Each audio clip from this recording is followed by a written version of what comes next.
Hill to US 30, westbound Cherry Hill to Richards due to construction. On the Aidens, 16 minutes Lake Hook to Montrose. Kennedy, 37 minutes O'Hare to downtown. 21 from Montrose, 13 of the Express. Eisenhower, 50 minutes, 390 to downtown. 37 from Bull. Stevenson, it's 40 minutes, 355 to Lakeshore Drive. And Ryan is 21 minutes from 95th to downtown. That's traffic. I'm Jim Talamonte on AM 560 The Answer. Chicago's Morning Answer continues next. AM 560 Weather Center forecast. Sunny and 62 today. Will be clear. 41 overnight.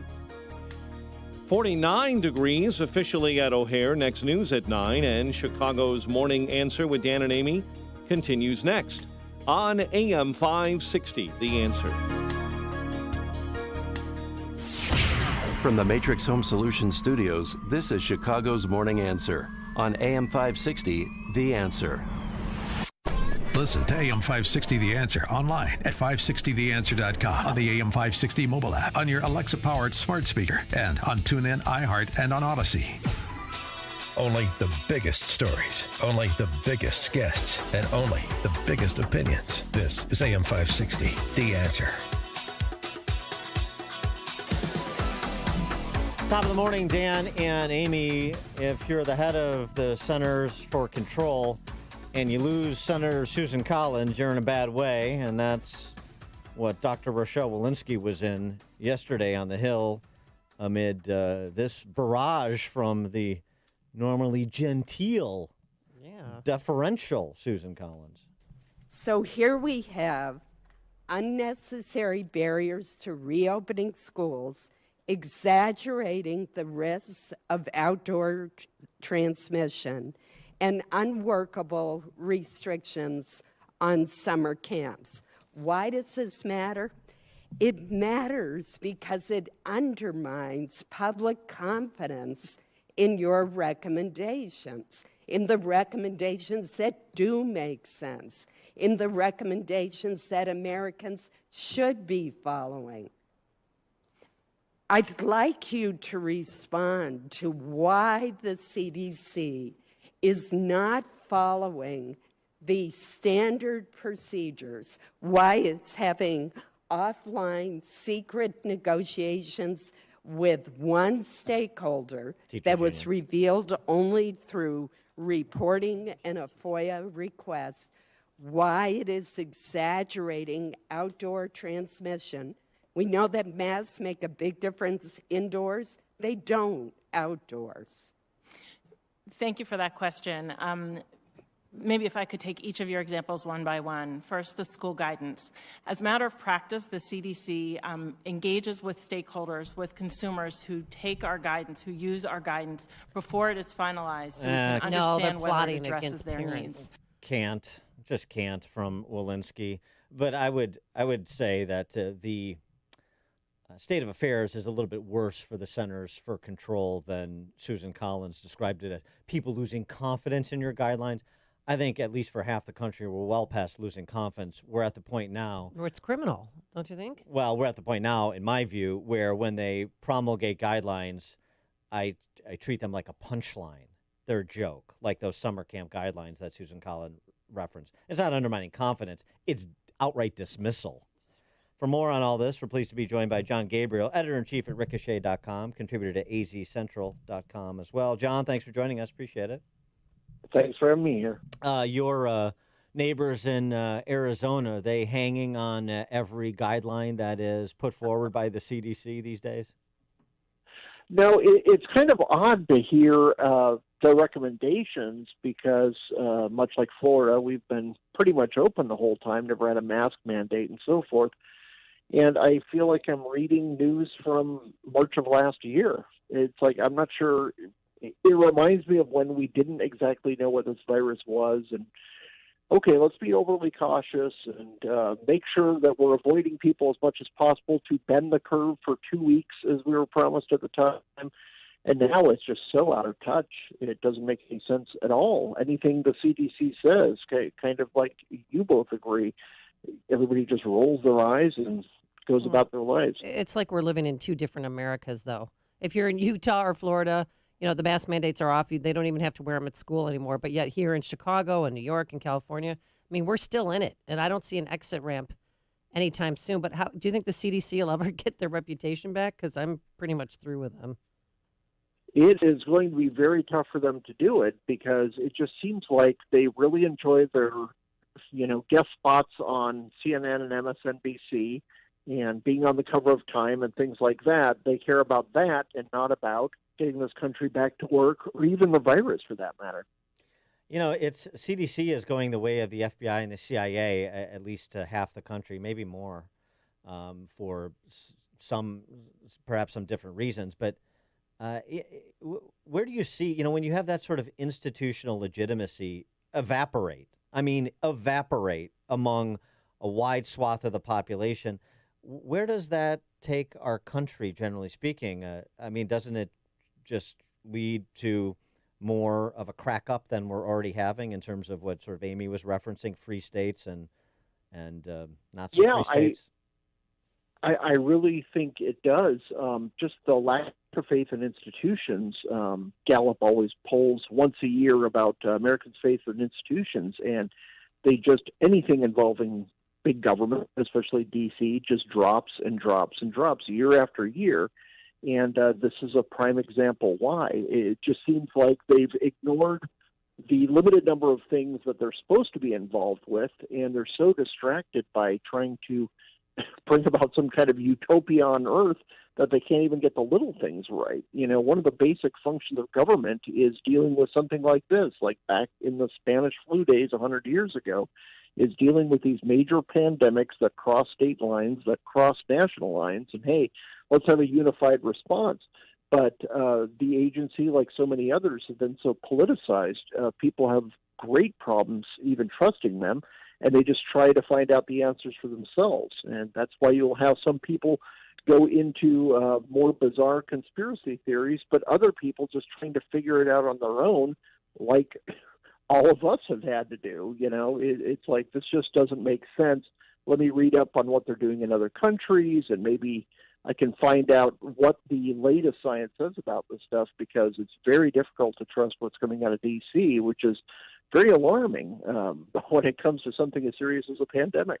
A local issue for you that is, of course, national in implication is that audit going on in Maricopa County. And I wonder if you can give us a handle on what, if anything, you can anticipate coming out of that audit at this juncture.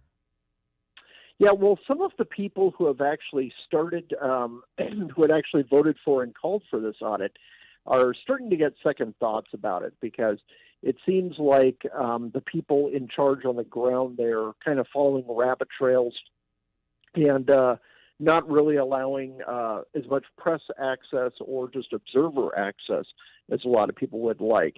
I was skeptical about the vote totals, the way they were coming in on election night, but after talking with many people, from both parties, people who lean to the left and the right, I was quickly reassured that it's like, okay, this seems like it's legitimate, what they're doing. I don't have a problem in theory with the audit, but it's one of those things where the audit has to be really bulletproof if you want to make a statement, regardless of what they find. If they find that, nope, Biden actually won, or, we think a few votes were left on the side here. You just have to be very transparent and above board about these things. And it's kind of been done in a somewhat shady manner, which is the problem with vote counts in November, is a lot of people are just like, boy, we weren't allowed to observe this as much as we wanted to. And I just think they had to be very high on the ethics and above board. I don't see it changing a lot. It wouldn't actually change the votes. They were just trying to say, hey, there might have been a problem here. We need to tighten up election integrity.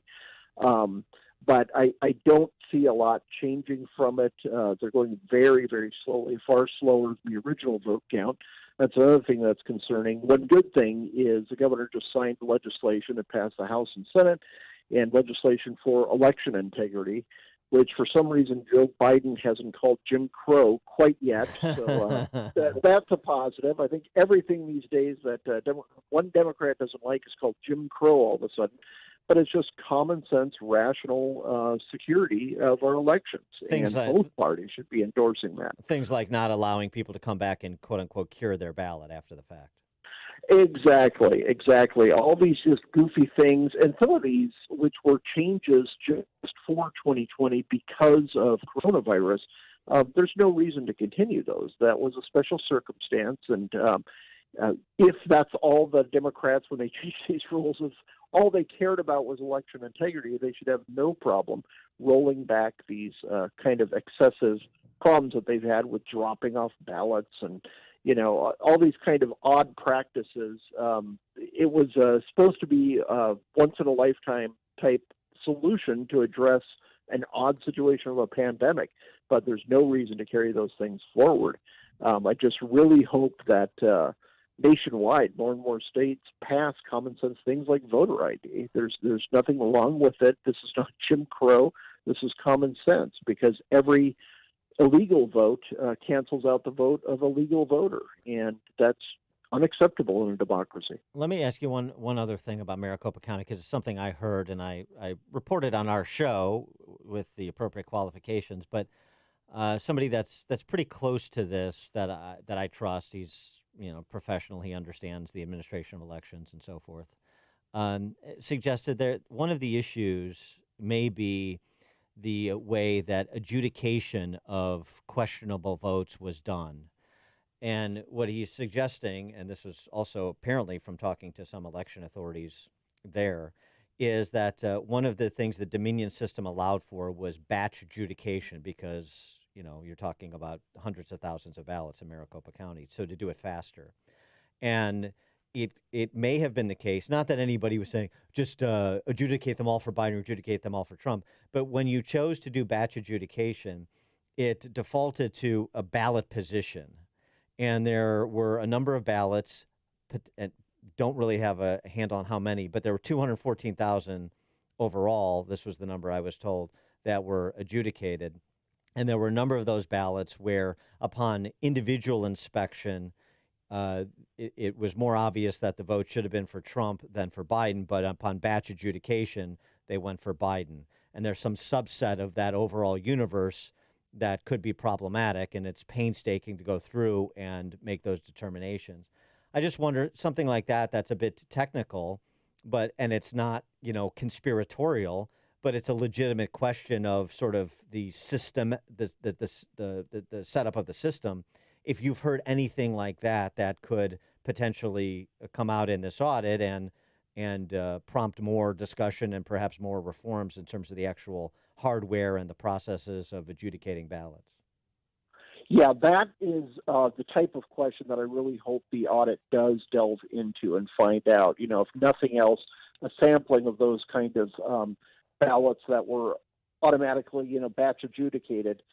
Those are the kind of things that concern me, because the vote was so close here. It really was a toss-up, and just a very small number of votes processed incorrectly might have changed the result. So I haven't heard any details on that, but that's one of the kind of fact-finding things I'm really looking for in this audit. And the audit also, in and of itself, it's kind of concerning that it's so controversial among Democrats, because if they won, they shouldn't be worried. So right.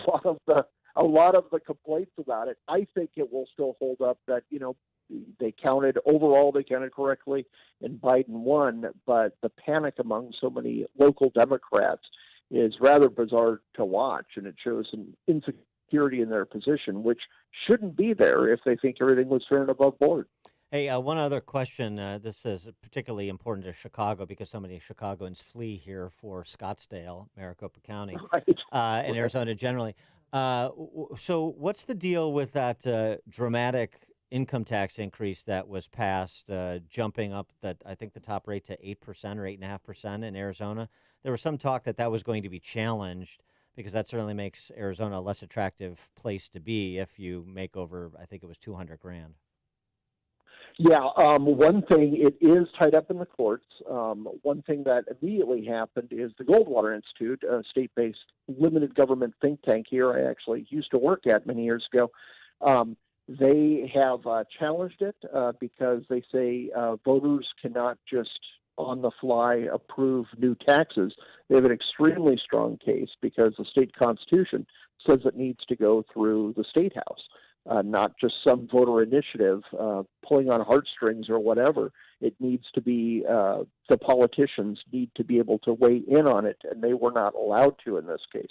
So I think they have a very strong case, but as you know, these things take a long time to go through court, but I think it's going to be hung up in the courts for quite a while and hopefully reversed because, you know, in my understanding, it certainly seems like an unconstitutional effort that they waged there. John Gabriel, editor-in-chief at Ricochet, ricochet.com, contributor to azcentral.com as well. John, thanks as always. Appreciate it. Oh, thanks for having me. You and he joined us on our turnkey.pro answer line. Before you see it on TV, share it on Facebook, or read about it in the paper, hear it here first. This is Chicago's Morning Answer on AM 560. The Answer.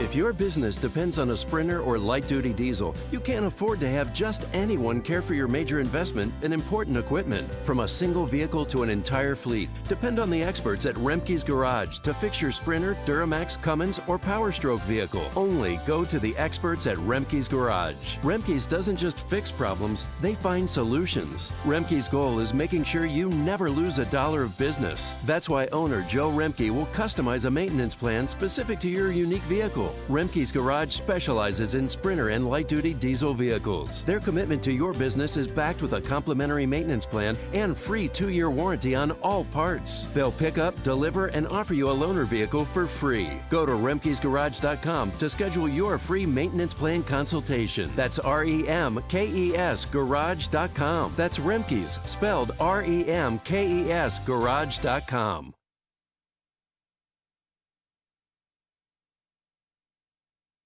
Oh, sorry. A little late on the draw there, pressing that mic button because I'm finishing up my Balance of Nature. Do it every day. My mom takes her Balance of Nature with apple sauce. Loves it every night. That's her ritual. I take mine here with you, Dan, every morning. Chomps and applesauce. Isn't that swell? But she likes it. Cracks open the capsules over that applesauce. It goes down like water. And I do it because I'm not getting enough fruits and veggies on my own, and you are not either. Admit it. And 70% of the produce we buy ends up in the landfill. So you don't want that. Do something for yourself. Be proactive. I take Balance of Nature again to have a strong, healthy immune system, and you can have one too. Here's the number, 800-246-8751, 800-246-8751. Use discount code Chicago, or simply go online to balanceofnature.com, discount code Chicago. Smoke fumes and dust are a new